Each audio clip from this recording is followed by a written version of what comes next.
Numerous 31. Giingnan sa Ginoo si Moises, panimasli ang taga-Midian sa ilang gibuhat sa katawhan sa Israel.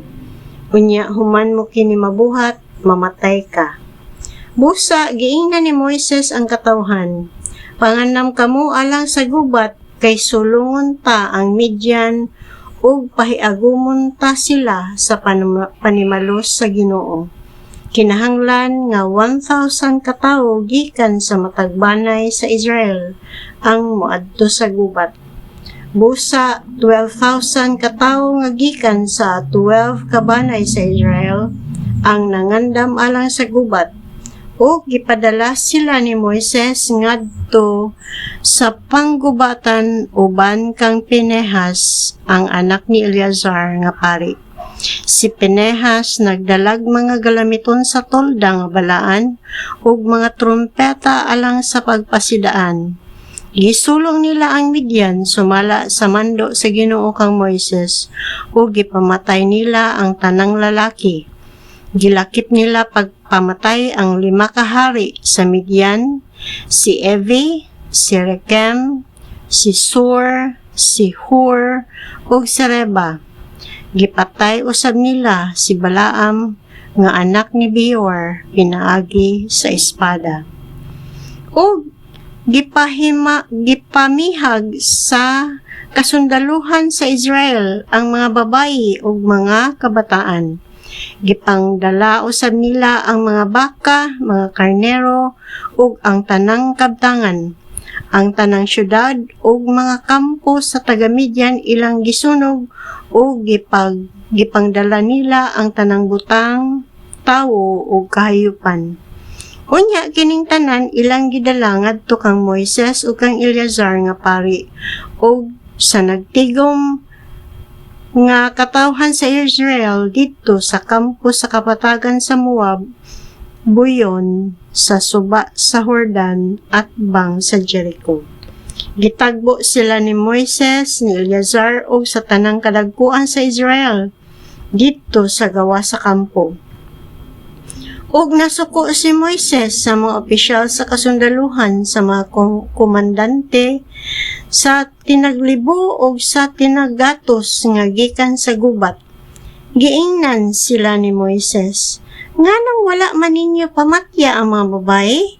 Sila maoy hinungdan nga gisalikway sa katawhan sa Israel.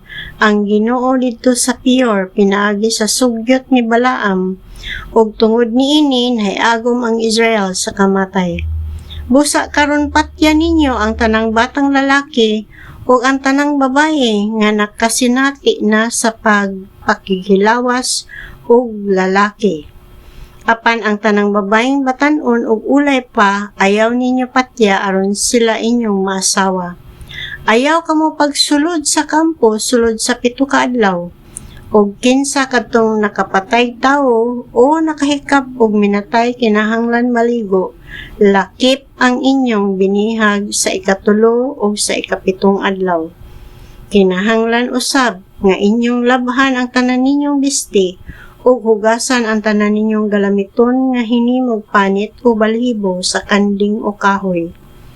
Unya si Eleazar ang pari miingon sa mga sundalo nga gikan sa gubat, mao kini ang giingon sa balaod nga gihatag sa Ginoo kang Moises, ang bulawan, plata, bronse, puthaw o tingga, ug bisan unsa nga dili masunog sa kalayo, kinahanglan nga inyong isugba sa kalayo aron kini maputli. Apan hugasi usab kinig tubig aron makuha ang tanang hugaw niini.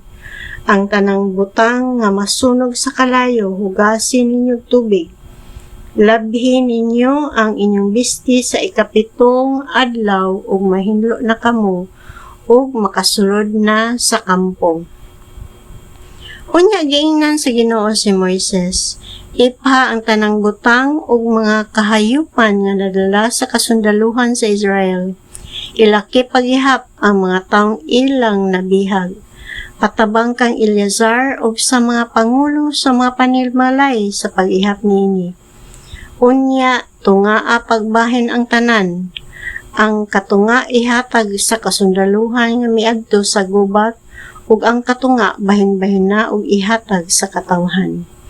Ug pangayog silbing bahin alang sa Ginoo gikan sa mga sundalo nga miadto sa gubat, usa sa matag 500 ka buok sa tawo, sa baka, sa asno ug sa karnero. Pangayoa kini gikan sa katunga nga bahin kanila ug ihatag kini kang Eleazar nga pari ingon nga halad alang sa Ginoo. Ug gikan sa katunga nga mo'y bahin sa katawhan sa Israel, pangayoa ang usa sa matag 50 ka buok sa tawo, sa baka, sa asno ug sa karnero. Unya ihatag kini sa mga Levita nga mo'y tig-atiman sa tolda sa Ginoo. Busa gituman ni Moises ug ni Eleazar ang sugo sa Ginoo kanila. Ang tanang nadala sa kasundaluhan sa Israel gikan sa gubat mikabat niining mosunod nga gidaghanon: 675,000 ka karnero, 72,000 ka baka, 61,000 ka asno ug 32,000 ka babaeng ulay.